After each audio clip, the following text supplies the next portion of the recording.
চাই আমাদের সে হারানো ঐতিহ্য, এই সোনালী আঁশের সেই ঐতিহ্য আবার ফিরে আসুক। প্রত্যেককে বিনামূল্যে স্কুল ব্যাগ দিবেন।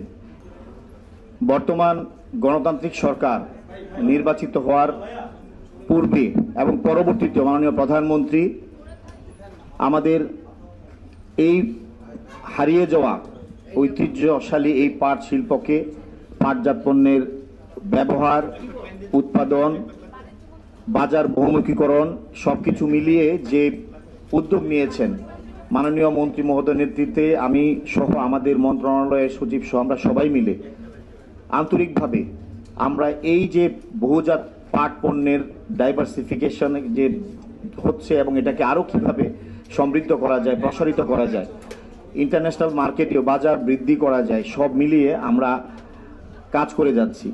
আমরা খুবই আন্তরিক মাননীয় প্রধানমন্ত্রী, আমরা চাই আমাদের সে হারানো ঐতিহ্য, এই সোনালী আঁশের সেই ঐতিহ্য আবার ফিরে আসুক। আজকে জেডিপিসির মূল প্রাণ হলো আপনারা যারা উদ্যোক্তা এখানে আছেন, আপনারা আছেন বিদায় জেডিপিসি আছে, এবং এই জেডিপিসি আপনাদেরকে অনেক কি তৈরি করেছেন। আজকে অনেক বড় বড় শিল্প পরিবারের অনেক বড় ইন্ডাস্ট্রিয়ালিস্ট আছেন যারা এই জেডিপিসির উদ্যোক্তা থেকে আজকে বিশাল পর্যায়ে গিয়েছে। আপনারা যেভাবে নিজে স্বাবলম্বী হয়েছেন, দেশকে আপনারা অর্থনৈতিকভাবে সমৃদ্ধ করেছেন, আন্তর্জাতিক পরিমণ্ডলে আমাদের দেশকে তুলে ধরছেন। অনেকে আছেন এরকম নীরব, আমরা বিভিন্ন জায়গায় বিভিন্ন সময় আমরা যাই, যখন আমাদের দেখি অনেক উদ্যোক্তা তার নীরবে বিভিন্ন জায়গায় সে তার অবস্থান থেকে তুলে ধরছে এই পাট শিল্পকে, এই বহুমুখী পাটজাত পণ্যগুলোকে। আমরা চাই এটাকে একটা জায়গায় নিয়ে আসতে, একটা আমব্রেলার নিচে নিয়ে আসতে চাই। এবং আপনাদের এই চলার পথে যে প্রতিবন্ধকতা, যেটা সত্যিকার অর্থে দেশের স্বার্থে, দেশের সুনাম, দেশের অর্থনীতিকে সমৃদ্ধ করার লক্ষ্যে আমাদের যে কর্মপরিকল্পনা নিলে সত্যিকার অর্থে সেক্টরের সুবিধা হবে, সরকারের স্বার্থ, সংশ্লিষ্ট সরকারের অবস্থান, দেশের স্বার্থ সবকিছু মিলিয়ে আপনাদের স্বার্থকে একত্রিত করে আমরা সামনের দিকে একটা পলিসি করতে চাই। যে কারণে আপনাদেরকে একটা কমিটি করে দেওয়া হয়েছে। আমরা বিশ্বাস করি দ্রুত সময়ের মধ্যে বাস্তব ভিত্তিক চিন্তা করে আপনারা এমন একটা কৌশলপত্র আমাদেরকে দিবেন যার মাধ্যমে আমরা সামনের দিনগুলোতে আপনাদের চলার পথ আরো মসৃণ হবে ইনশাআল্লাহ, আমরা আশা করি। আমাদের কথা হলো, আমাদের মূল বিষয় হলো যে আমাদের যে জিআই পণ্যগুলো আছে, আমাদের যে এই যে ঐতিহ্যগুলো আছে, সেটা রেশম বলেন, সেটা বেনারসি বলেন, জামদানি বলেন, এই আজকে পাট বলেন, বা বিভিন্ন যে ইয়েগুলো আছে সবগুলোকে আমরা প্রমোট করা আমাদের সরকারের মূল হলো। দেশীয় পণ্যগুলোকে আরো মানুষের কাছে তুলে ধরা, বিশ্বের কাছে তুলে ধরা।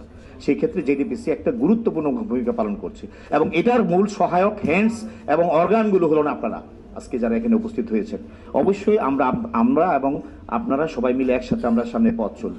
পাশাপাশি আমি আপনাদেরকে আরেকটি সুখবর দিতে চাই, সেটা হলো মাননীয় প্রধানমন্ত্রী ইতিমধ্যে ঘোষণা করেছেন যে আমাদের স্কুল, প্রাইমারি লেভেলে স্কুল পড়ুয়া যারা আমাদের ছোট্ট সন্তানরা, শিশুমণিরা আছেন, তাদেরকে বিনামূল্যে স্কুল ব্যাগ দিবেন, জুটের ব্যাগ দিবেন এবং স্কুল ড্রেস দিবেন। স্কুল ড্রেসটা আলাদা, বাট আমাদের মন্ত্রণালয়ের রিলেটেড হলো আমরা জুট ব্যাগ দিব। সেটা প্রায় আমাদের একটা প্রাথমিক ধারণা প্রায় 1.5 কোটির কাছাকাছি হবে, কমই সহ 2 কোটি স্টুডেন্ট হবে, কমই মাদ্রাসা সহ যদি ধরি 1 থেকে 5 পর্যন্ত। এবং আমরা আগামী 5 বছরে আমাদের এই সরকারের মেয়াদের মধ্যে মাননীয় প্রধানমন্ত্রী ঘোষণা করেছেন প্রত্যেককে বিনামূল্যে স্কুল ব্যাগ দিবেন। এবং এই ক্ষেত্রে আমরা মনে করি পাট পণ্য ব্যবহারের ক্ষেত্রে একটা যুগান্তকারী একটা পদক্ষেপ হবে, এবং আপনারা যারা উদ্যোক্তা আছেন আপনাদের সহযোগিতার মাধ্যমে আমরা এটাকে বাস্তবায়ন করতে চাই।